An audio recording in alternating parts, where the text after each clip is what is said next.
KCOH TV radio station, The Boost, at the corner of Alameda and Wichita in Houston, Texas. Come join me because we're going to chat about leadership and showing up and getting aligned and getting clear, taking action and voting and voting and voting and all of that stuff. So join me for some great conversation and a few laughs. And when we're done, be sure and head over to your favorite podcast platform or to my website, laurelrutledge.com, and subscribe to my weekly podcast, The Rutledge Reflective Podcast. Episodes drop every Wednesday, and they are short and sweet, commute worthy. And I promise you'll get something out of every one that will help you shift your perspective. Because when you shift your perspective, you shift your circumstances. See you soon. Good morning, everybody. It is Tuesday. We are running today, y'all. Let me just say, it's one of those days. I had the pleasure of being at an event this morning. Y'all forgive me who are watching my feed as I move some things around here. I had the pleasure of being at an event this morning with Andre Young, who is a leadership expert. And so he was doing a session for the HR leadership group here in Houston. And so I had the pleasure of getting to spend some time with him this morning before I took that trek from the west side of Houston over here to the KCOH TV radio station, The Boost in Houston, Texas.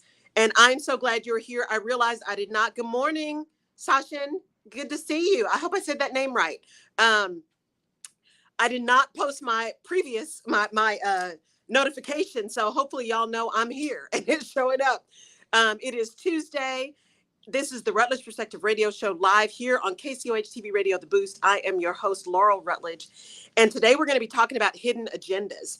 And I'm going to get into that. I'll talk about it on the podcast, which will drop on Wednesday as well. In a short and sweet kind of thing, because not everybody can listen to an hour-long radio show. But the podcast this week will be short and sweet. And we're going to talk about this same thing, hidden agendas, and what that really means and how you navigate through that. So we're going to talk about that this morning, too. And we are still waiting, I believe, voting. You can barely see it. I've got on my print today. I just felt like I needed some movement in the clothes today. But that means my vote pin kind of disappears. So see, can y'all see that now? So there it is, right? Vote.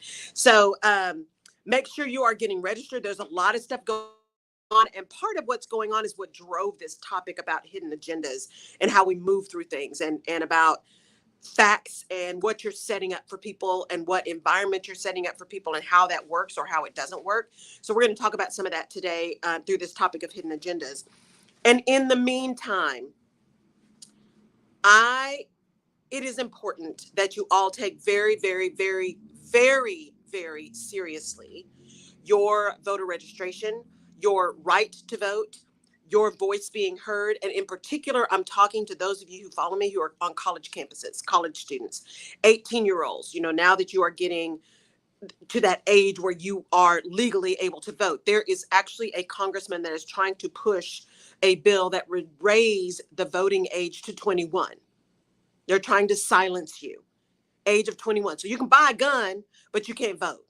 It makes absolutely no sense. And we're going to talk about all of the hypocrisy and all the stuff that's going on and what that means in terms of hidden agendas and what we need to do about it as leaders, right? Whether you own your own business or whether you're working in an organization, because leadership is about behavior, not about position. And so it's important for us to think about these hidden agendas as we're trying to navigate through all of the things we got going on, right? So I want you to really pay attention to what is going on around you. What's going on your college campus? Can you vote on your college campus? Just like you're getting ready, where's your dorm going to be? Where's your first class going to be? Where do you get your books? Where do you eat? Where all the cool kids hang out? Whatever you're doing. Also, where do I go to vote? I'm going to school in a different state. What are the rules in this state for me to be able to make sure I can cast my ballot when it's time to vote? Do I have to figure out how I'm going to go home? Do I have to figure out how to get a mail in from my home? How do I make sure that I'm following all the rules so that my vote counts, right? It is so important. If your voice wasn't so important, they wouldn't be working so hard to take it away from you. All this madness about voter fraud and all that, that is just a lie. It's just a lie.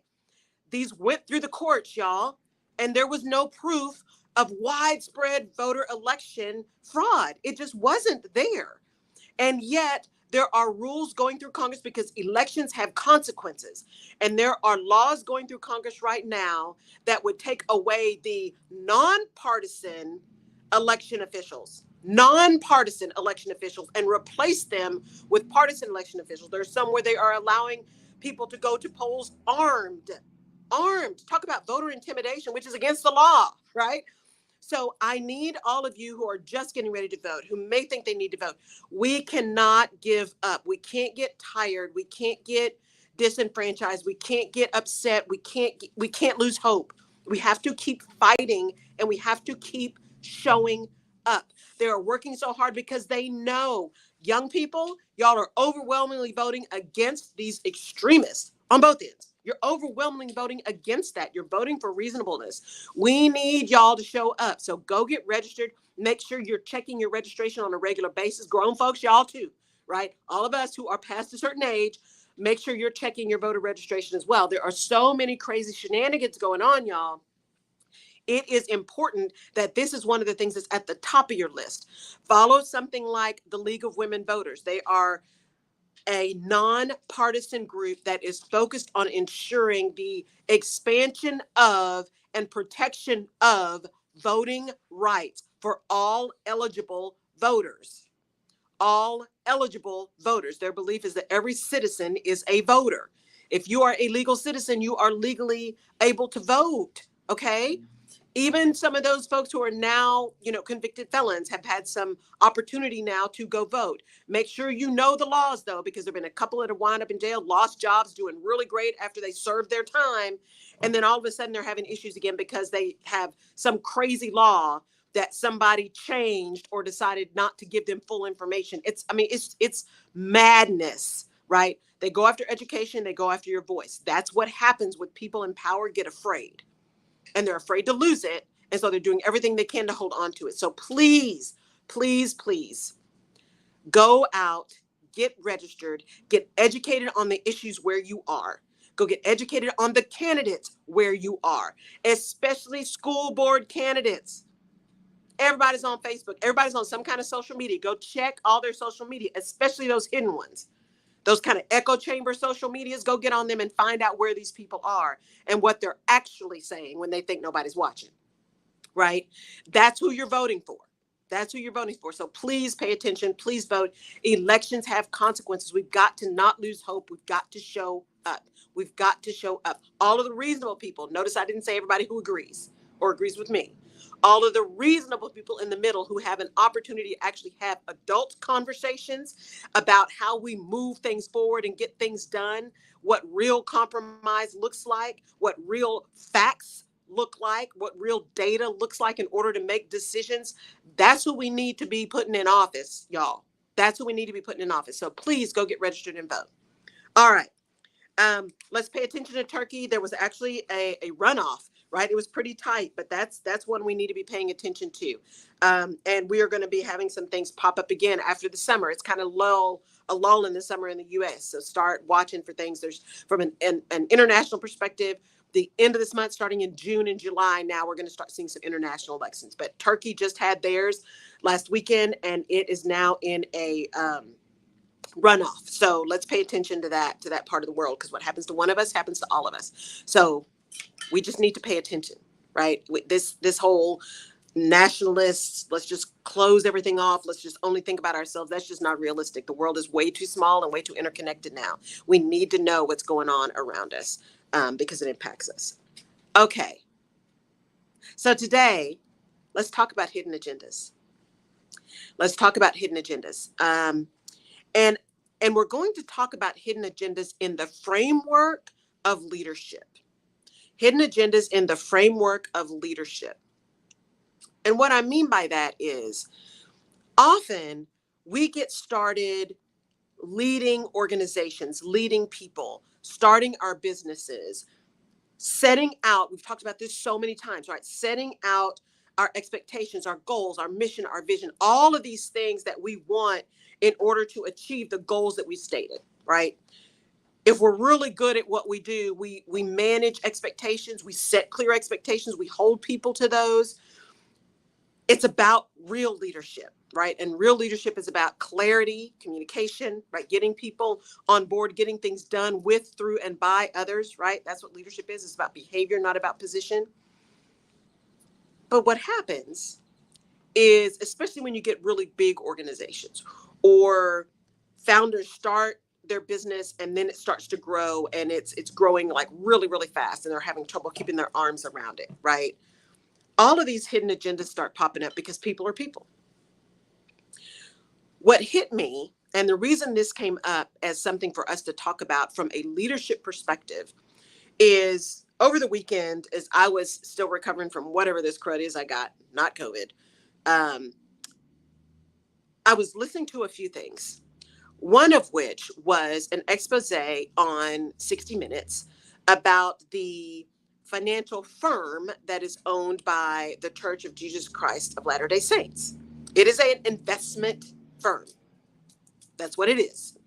Now, it is categorized currently as a nonprofit, but its alleged funding base is multi hundreds of billions with a B dollars. That's how big it is. And of course, in that particular religion, people are expected to tithe 10%, all the things, right? And I don't pretend to be an expert on the Church of Jesus Christ of Latter-day Saints. So please do not take anything I'm saying as expertise or judgment about somebody else's religious preferences. That's not my lane. Okay. So this investment bank is categorized as a nonprofit. And the expose happened because there's a whistleblower that's saying, look, it's categorized as a nonprofit, which means from a tax perspective, there's taxes that are not paid. It's also got this base of billions of dollars, and they are not giving $1 away. It's a nonprofit, not one away. But what they have done is they built a mall and they propped up a bank. I think it was a bank. They propped up an organization that was a for-profit organization. It almost like they bailed them out, is what was said on the expose. So this nonprofit bailing out a for-profit, this nonprofit that is not doing a church nonprofit that is doing nothing to support community. Now, part of the funds, of course, are for church operations, right? To ensure they can take care of buildings and do all the things. Of course, absolutely. That is not unreasonable. But the question becomes, with that kind of money, what else are they doing? And so they had an expert who is currently in the church, not the whistleblower. The whistleblower's on, but they had an expert that's currently in the church who was saying things like planning for, the end of times, for the future, just in case something goes wrong. We just want to make sure we have enough money. But here's where the hidden agenda thing came about. The first kind of inkling that came in my brain about, we need to talk about hidden agendas. The reporter asked, one of the challenges with trust is transparency, a lack of transparency. People don't trust if you don't tell them what's going on. And his response was, it's not about a lack of transparency, it's about confidentiality. So she said, well, what's the difference? What's the difference between confidentiality and a failure to be transparent? And he couldn't answer the question. He literally went silent. And then finally he said, well, it's perspective. It depends on your perspective, whether it's confidential or transparent. Now, don't get me wrong. As a former HR person, there are absolutely things that you have to hold confidential, right? Healthcare information is confidential. That's why we have HIPAA, right? The act that gives you privacy over your health information, right? You have to sign off who can see your health information. So there are things that are confidential. There are things that you have to hold from an SEC perspective confidential when you're doing things like mergers, acquisitions, all of those kind of things. There is such a thing as confidential information. But confidentiality does not upend transparency. I can be completely transparent about my business without sharing confidential information. For example, I can be transparent that, look, here's where we're going with our organization structure. It is important, based on where our business is moving, this new business line that we want to develop, that we are going to have to be shifting people around. We're going to be hiring new people. We're going to be dissolving a certain line of business, blah, blah, blah, blah. That is transparent. What I hold confidential is how many people we're going to end up having to move around, how many people we may be adding, how many people we may be eliminating. those details of the impact on the organization are held confidential until such time as the execution is ready, because not everybody is prepared to handle every piece of information. Two, you need time to ensure that you've got all your ducks in a row to execute appropriately.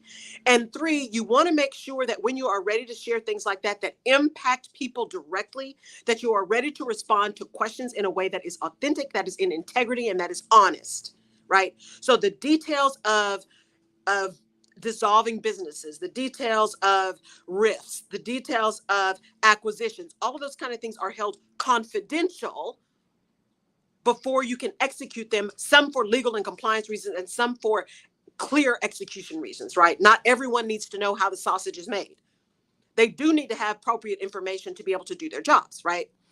So this organization, the 60 Minutes brought in then an IRS person and said, what are we doing about this? This is actually a violation of the law. Now, again, I am not a financial law expert. This IRS person said this is actually a violation of the law. They're a nonprofit, and for them to be using money that is nonprofit money, i.e., sits in that non-taxable, right, realm, to be using that to fund, bail out for-profit organizations is actually a violation of the code. And so the reporter said, so what's the IRS going to do about it? And his response was probably nothing. And I wish I could say I was surprised, but I wasn't. And he said, they probably won't because of politics. He said, and the challenge is, it is such a blatant misuse or overreach or blatant disregard for the law and the regulations that it can easily be a snowball. We're seeing that now with the Supreme Court. Do you or do you not have an ethics code, right? What's going on, right? So you're not supposed to lie in court, but if you're a judge, you can lie. Help me understand that, right? But that's a whole different conversation. So he said, it's because it's politically motivated. Yes, they could go after the law, but then they're going after a religious organization. And, there's this whole thing about if churches are so involved in the politics, then why are they keeping their non-taxable status? Because, see, there's supposed to be a separation of church and state. All of these states that are trying to put up the 10 Commandments in front of schools. Now, from a personal spiritual perspective, I have no issue with the 10 Commandments. This is what I believe. I also believe that there's a letter of the law that says there's a separation of church and state. And I grew up when you said the Pledge of Allegiance, right? And somebody said a prayer. That's how I grew up. That's the age that I am, right?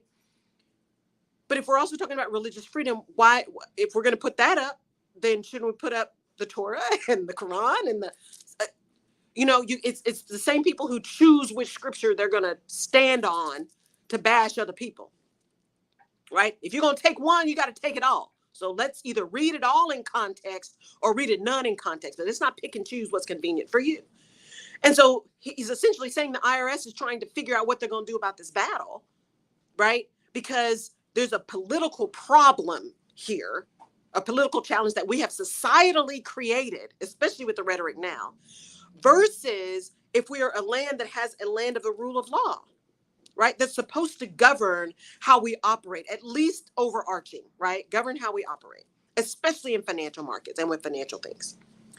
So that was happening, right? We got this organization that is really covert. Who knows what kind of shady shenanigans are going on, right? And that is not a judgment on character. That is, it's way too covert for it to be all clean. And the stuff that's public is not. So what's going on, right? So that was the first thing. The other thing was listening to some of the political rhetoric that's happening now around the laws that are being made governing parents' ability to make healthcare decisions for their children in partnership with their family physicians. There are lawmakers who are neither lawyers nor doctors, nor parents, some of them, who have decided that it is well within their purview to make laws that govern how parents can make healthcare decisions for their children, regardless of their seeking expert input.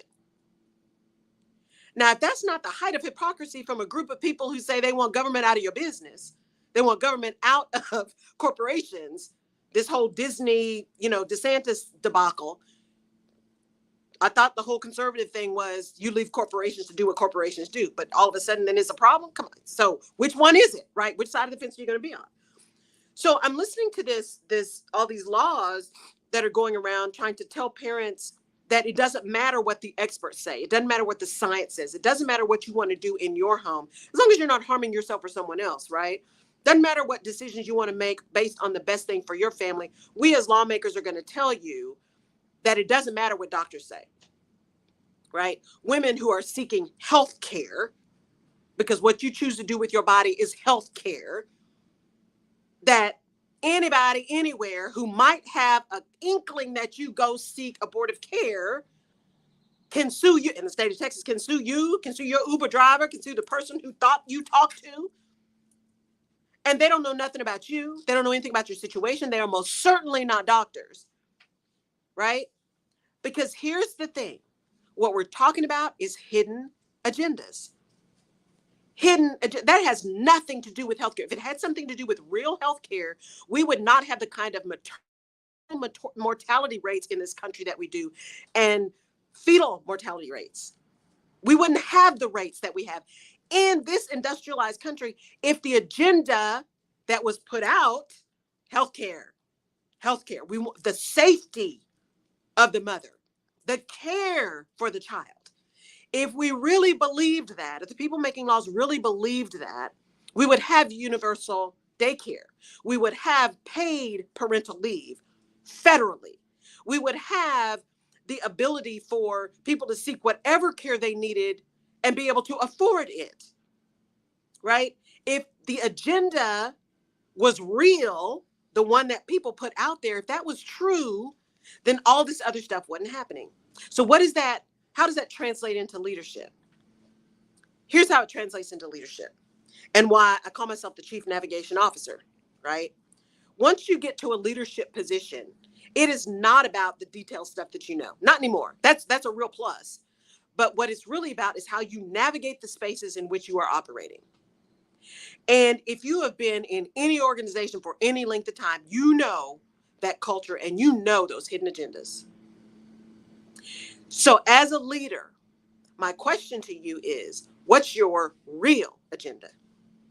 What's your real agenda? For example, we are an organization, we are on the cutting edge of some kind of technology. We want people to be innovative. We want them to move fast. We want them to fail fast because innovation requires that you fail fast, learn, and do it again. We want you to take risks. We want you to learn. We want you to grow. We're setting up kind of these guidelines for you. Remember last week or a couple of weeks ago, we talked about guidelines versus guardrails. Are you a gatekeeper, right? We set up all the parameters for people to then operate freely within those parameters. Got to be careful. We can't have you losing billions of dollars, but we want you to have some freedom to operate because that's where innovation comes from, right? And yet, when that team tries something fairly risky, new, innovative, something we've never thought about before, when they address an issue differently than I would have, because I've been there 30 years, all of a sudden, there's a problem. That's not what we told you to do. You went all outside the guidelines. What do you mean you didn't get it done on time? We don't understand. This is not what we wanted. But wait, you set up the agenda as be innovative, get some new things going. We need to move the needle. That's what you told me the agenda was. But the hidden agenda was we can't do anything that is going to negatively impact shareholder value. If it in any way touches shareholder value, if it in any way winds up in the front page of the newspaper, if it in any way somebody gets wind of it and winds up being a political thing, that is not something that we can tolerate. The hidden agenda is protection. The hidden agenda is shareholder value at all costs. The hidden agenda is don't do anything that's going to impact my CEO package. Those golden handcuffs I got, right? This executive comp that, by the way, people pay consultants millions of dollars to figure out how to do their executive compensation package because there's so much tax stuff related to that. It's a freaking nightmare, right? Plus, it's something that attracts people. Just, again, a whole different conversation. One of the reasons I got out of HR, that whole comp and ben thing is just, right? Has nothing to do with actually getting work done. But it takes a lot of work. So the hidden agenda is protection. Let's take that a step further. If you are a leader and you tell your team, make sure, you let me know what's going on. Make sure I get a heads up. Make sure I'm not surprised.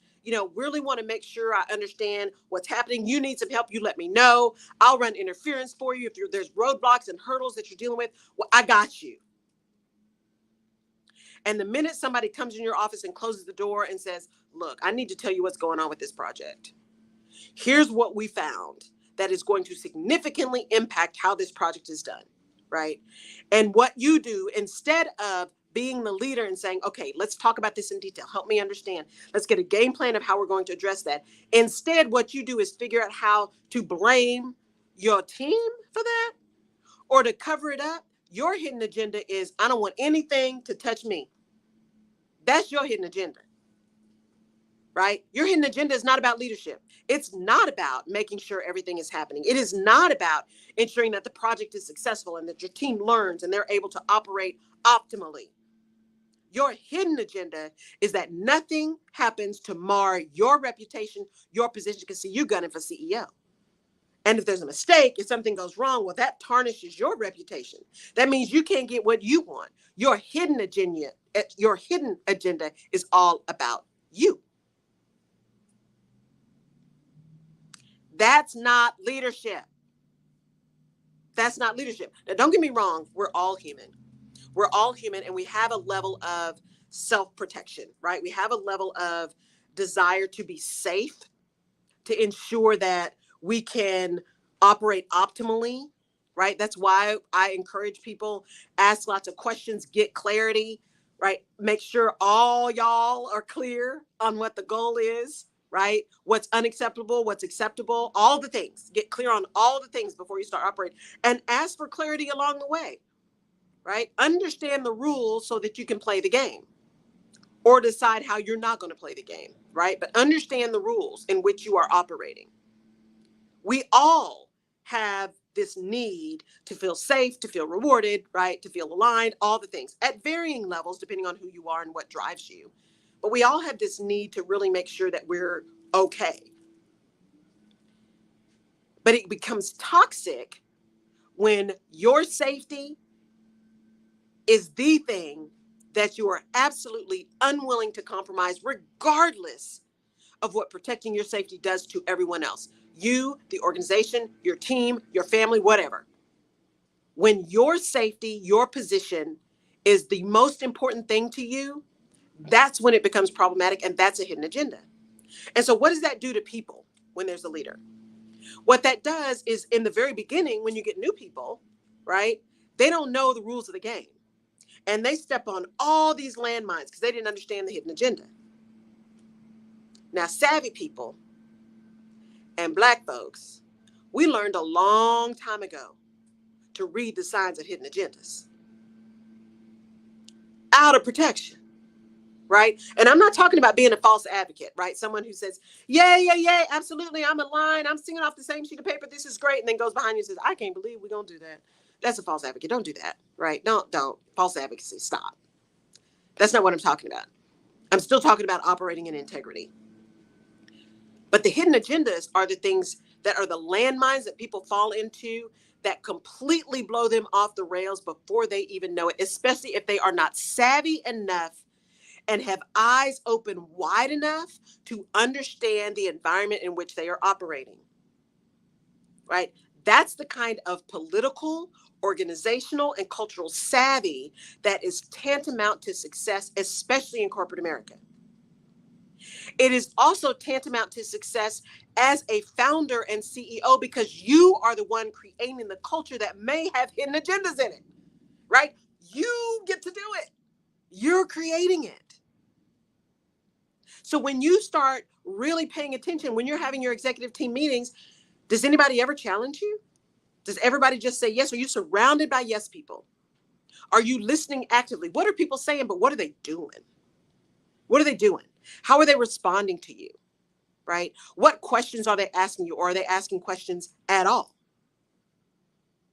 What's going on around you with you, to you, right? Are people telling you what you want to hear? Or are people telling you what's going on? Are people responding to your attitude, aptitude, right? To the culture you're creating? Are you building a culture that's inquisitive, that's challenging, not disrespectful? Because people, what I say all the time is you can be candid without being ugly. You can be forthcoming without being nasty to people. That's about basic respect, right? Candor does not equal nasty. Candid does not equal disrespectful. And being disrespectful is not being candid. You know, we have a lot of people who have a hard time having candid conversations because they're like, I don't want to be disrespectful. Or they think the only way to get people's attention when they have to deliver a hard message is to be nasty, right? To be disrespectful. You do not have to be disrespectful to deliver hard messages. That's a lie. Don't believe that anymore. From this day forward, understand that you can deliver hard messages in a way that is respectful and honors the person. Because you are not making a judgment on somebody's character. You are paying attention to behavior that is unacceptable because it creates outcomes that are unacceptable or contrary to the vision, mission, values of the organization. That's why you have candid conversations in a professional setting, right? But those hidden agendas undermine your ability to be candid. They undermine people's ability to tell you the truth. They undermine innovation, creativity. They undermine moving forward. They create toxic environments, right? When you're in that meeting and they're like, oh, that's just Bob. He treats everybody that way. You know what? I know she never has a smile. She never speaks to people, but she's really good. Not only are you telling people what behavior is acceptable, you're also allowing those people with unacceptable behaviors, because you're too weak as a leader to address the behavior. You're allowing them to then set in place hidden agendas. You know what? I'm so good. It doesn't matter if I'm nasty to people. I'm so good. They can't do this without me. I know where all the bones are buried. I've got so much expertise. They need me. That's one of the biggest lies we tell ourselves. They need me. They're not going to do anything. You are giving them space to create that hidden agenda to mistreat people. I don't like what you said. You came at me in a meeting. You disagreed with me publicly. You didn't send that email. You didn't do something the way I wanted it to do. So I'm going to find a way to take you down. The hidden agenda becomes all about ensuring that I'm happy. And so you create a culture that people say, oh, just whatever she says, just do it. Or you create a CYA culture. I'm going to write down everything. I'm going to redo every email. I'm going to put everything in writing. Now some of that you need to do anyway, right? Especially if you've got an organization that has, every 30 days they purge everything. There's document retention things. Document retention from a legal perspective is great for lawyers who want to defend. Document retention, the other side of that coin, is it can be a nightmare for HR folks who have to defend employee relations stuff, right? Because all the things that happened 10 years ago, those are gone. Because see, we purge everything after 30 days, right? Or 3 years or whatever, other than the ones that are required to keep for 7. And even 7 years, if you got somebody that all of a sudden is having an issue, but they've been having an issue for 10 years, right? And those other 3 years where it was really toxic are now gone because you're purging everything that's over 7 years old. Y'all, right? So it's another impetus, quite frankly, to deal with things in the moment. Don't let things fester, because you're not necessarily going to have the documentation or support that you need to back up your activity, because it's going to be gone because document retention said get rid of it. So the hidden agenda, right, is we don't want to have anything that might hold us accountable that's in writing. That if we get a subpoena, that we have to lock everything down and we have to present all the documentation that we have. We don't want anything in there that could get us in trouble. The stated agenda is we are compliant. We want to make sure that we're just not keeping all this extraneous information, right? And truthfully, the more stuff you have, the more opportunity there is for stuff to just be a problem. That's a true statement. That's a true statement. Because as things move across time, there is a change in what's acceptable and what's not, right? So that is a true statement. But the hidden agenda is, oop, okay, don't worry about it. We don't have to keep that. Oop, document retention, let's just shred it. Everything you got is financial. Make sure you're shredding stuff. Make sure you put it in the bins. Let's make sure, we're gonna automatically delete every email that's 30 days old. Y'all watch that. If you got an email system that's automatically deleting things that's 30 days old, pay attention to that, especially in functions of HR, finance, right? Legal. That 30-day deletion is a problem, right? Big projects.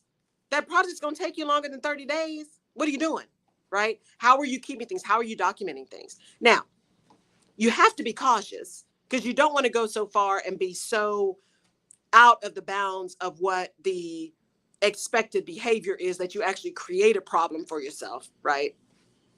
It is nuance, y'all. It's nuance. And the problem with hidden agendas is that those are the landmines that really good people fall into who are more focused on doing the right thing than they are on managing the hidden agendas. It's when you get old and cynical like me, when you've seen too much and you've seen how people are treated, that you are very well aware of the hidden agenda, and it informs how you interact with people. It informs how you interact with people. And especially if you are in some kind of othered category, that information is critical to your safety and sometimes to your survival. But it's still a hidden agenda, which means it's still something that you have to address in a way that is truly tactical, right? You got to be playing chess and not checker, because see, those hidden agendas, folks got a real good way of pretending that it didn't happen or it doesn't exist, but it does. It does. If my hidden agenda is I am intending to be CEO at all costs, and I know what the competition is, I know who the competition is, I know how it operates here, I know who I need to be connected to, I know which projects I need to get on, I know who I need to avoid, I know I need to have in my corner. So I'm going to do everything I can to make sure that person is in my corner. So they're only going to see what I allow them to see. And then everybody else gets the real me. That hidden agenda creates landmines for good people. That hidden agenda creates landmines for good work. That hidden agenda undermines goals and objectives and strategies and innovation and creativity. Those hidden agendas are going to be the downfall, right, of companies that have existed for hundreds of years. Another thing that I want you guys to think about when we talk about hidden agendas, I did something last year that I called good intentions, bad impact. Good intentions get bad impact. This is a slightly different thing in that the intentions are good. And it's the failure to think long term about the impacts that is the problem. And it all ties back to these hidden agendas. So if you think back like to the Industrial Revolution, right? When the nation was actually building and we were, Ford, we were manufacturing cars, we were drilling for oil, we were doing all the things, right, that built up this nation, the kind of really great innovation, the Industrial Revolution, right? Manufacturing was big, industrial manufacturing, right? But there was also a real connection of the country. Everybody contributed, right, to the war effort. Everybody was saving foil and baking grease, right? There was rationing. Can you imagine trying to ration folks in the U.S. right now? There would be a revolt. Because heaven forbid you ask me to actually feel some pain. Are you kidding me? Not me. That's got nothing to do with me, right? Holding our conversation. Anyway, if you think back to that time, one of the things that parents started doing was saying, I want better for my kids. I want my kids to do better than me, right? My nieces, my nephews, my whoever. I want it to be better for them. Really great intentions, right? But then you start asking, what does better look like?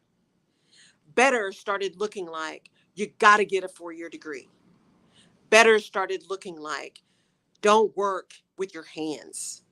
Better started looking like don't be in manufacturing Or if you're going to be in manufacturing, be the engineer. Don't work on the line. Better started looking like, don't do anything that has to be manual labor where you got to be outside. That's what better started looking like. I want my kids to have better than me. I want them to do better than me. I don't want them to work as hard as I had to work, right? Good intentions. But when you think about that definition, the long-term impact was of that definition was we started having issues with having enough people who would be able to work in manufacturing or wanted to work in manufacturing. Student debt is out of control because everybody's wanting a degree, so of course we can charge more for that, right? Under the guise of research. It costs a lot to do research, so we got to charge more money for a book. But a book is $400. Stop, y'all. Come on. We're selling so many of that same textbook. You really don't need to charge $400 for each book. Really? That's about greed.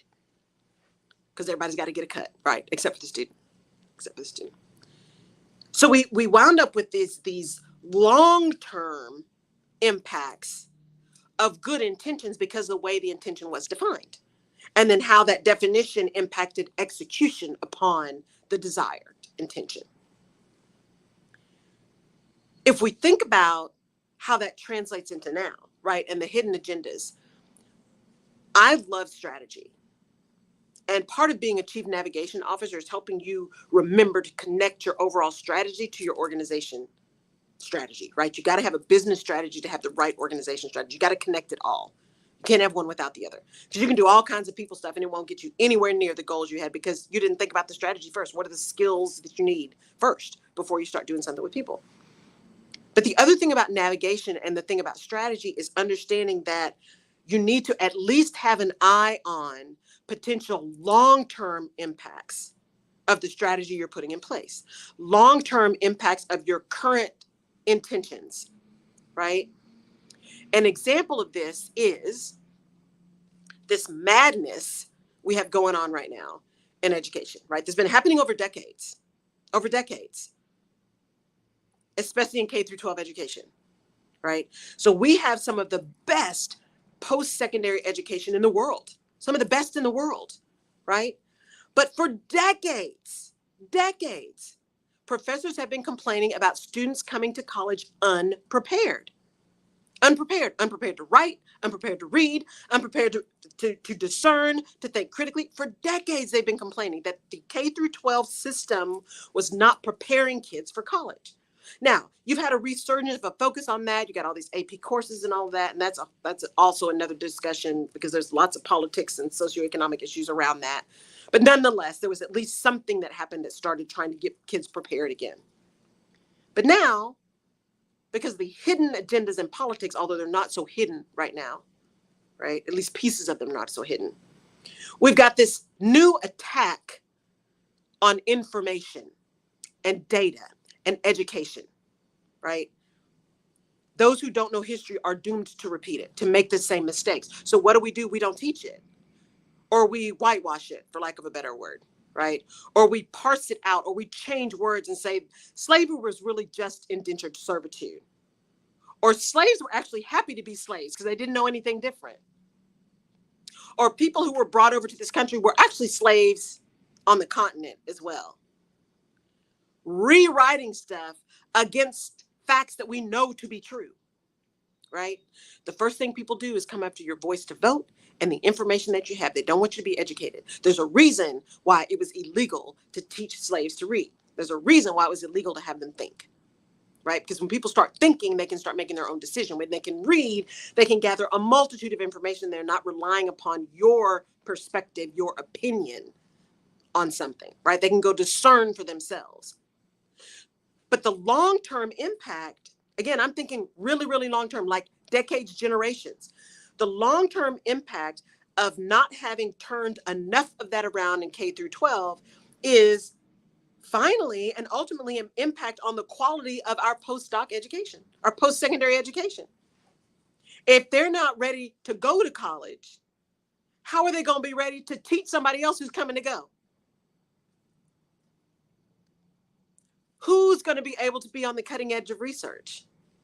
Who is going to be ready to push the boundaries of science and creation and technology? Who's going to be the next artist? Who's going to be the next conductor, the next jazz musician? Who's going to come up with the next AI? Because long term, I'm not talking 5 years, 10 years, long generations, right? Decades. Long term, we have so undermined and challenged our ability to think and learn and grow. And we have taken away information. We have upended truth, and we are indoctrinating, truly indoctrinating with lies, all out of a hidden agenda of self-protection. Those who are in power want to keep it. How do you keep it? You make sure the population is ignorant, so they don't know any better. They have to rely on you and what you're telling them. Now, granted, I keep holding out hope because I realize the people that are the loudest are the fringes, and they are much smaller than the rest of us. I know this. I know this without a doubt. And I have to hold on to hope. Now, I still get discouraged just like everybody else because it is just madness out there.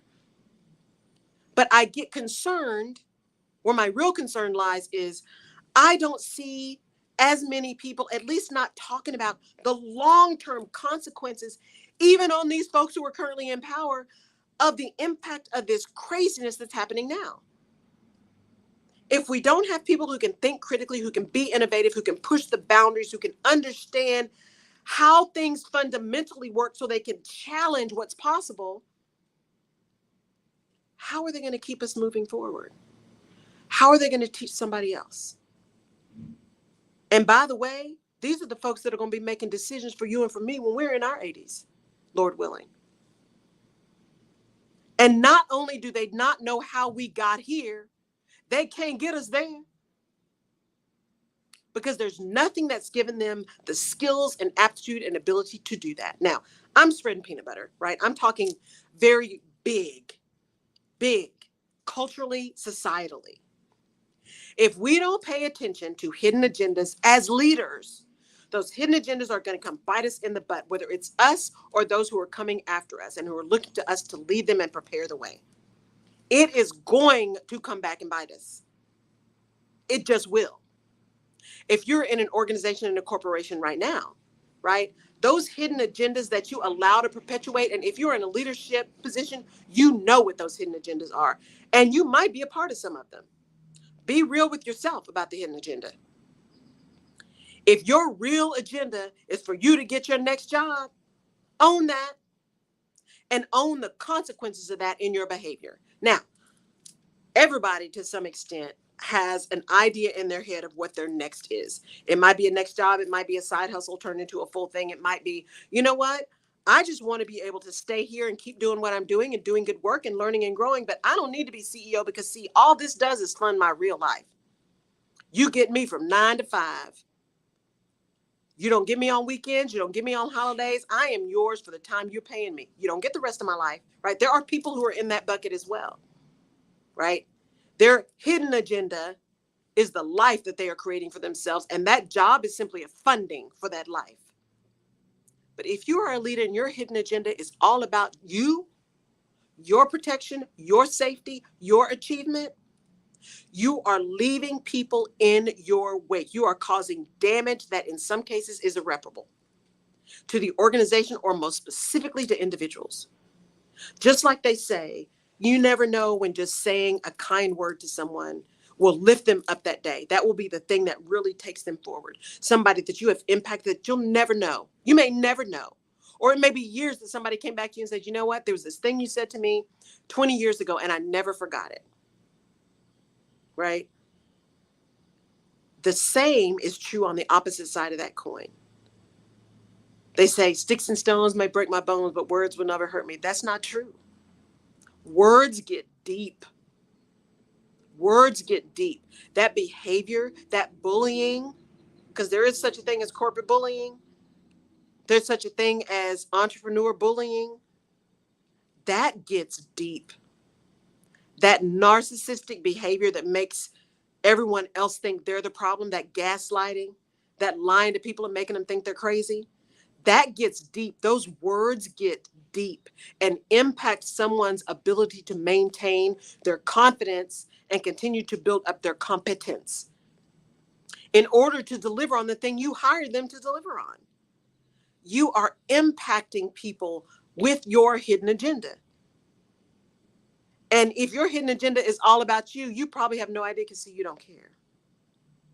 It's not even within your realm of what you pay attention to because it's hidden. You're clear on it. And sometimes it's so deep that you don't even recognize that you're being that way. It's so fundamentally a part of who you are. Protection at all costs, reputation at all costs. Everybody's going to see that my department is the best. Everything we put out is top 100% all the time, never an error. There is never anything you can come in my department about. And you are slashing your people every day. You are making them get you stuff 6 months ahead of time because you're going to pick it apart. So they spend more of their time putting together madness than doing really good work. Because see, they're more afraid of you and your response to them than of doing the work that is contributing not only to their value, but contributing to the value of the organization. Hidden agendas are toxic. They are damaging.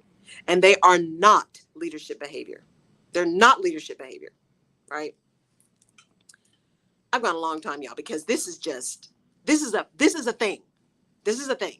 So we're going to do some shout outs here in a minute. Because I also want to say thank y'all for showing up. Because I really do appreciate it. I am sorry about that.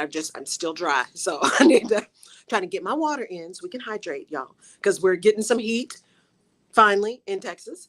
Or at least in Houston, we're getting some heat. Now we're still gonna get some rain, but you know what? I'm having to cover up because this hidden agenda for me is getting real cucumbers this year. And the fact that they're turning yellow is it's making me crazy. But I got food now, and so we're gonna go feed them. I got them covered up so they're not getting too much water. Y'all, look, I have a new respect for farmers. I do. All right. You Let's do some shout outs, right? right? We got Chile in the building. Oh, hey, Chile. Argentina, Russia, Mexico, Canada, Germany's in the building. Brazil is in the building. New Zealand, Finland, Yay. Mexico City. We also have Helsinki in big numbers today. Also Los Angeles, Atlanta, Charlotte, Omaha, Dallas, Raleigh, Chicago, Kansas City, Washington, D.C., and Houston. I love it. I love it. Thank you guys for joining me all around the globe. I certainly appreciate it very, very much. And I appreciate your patience last week too, because I was so under the weather.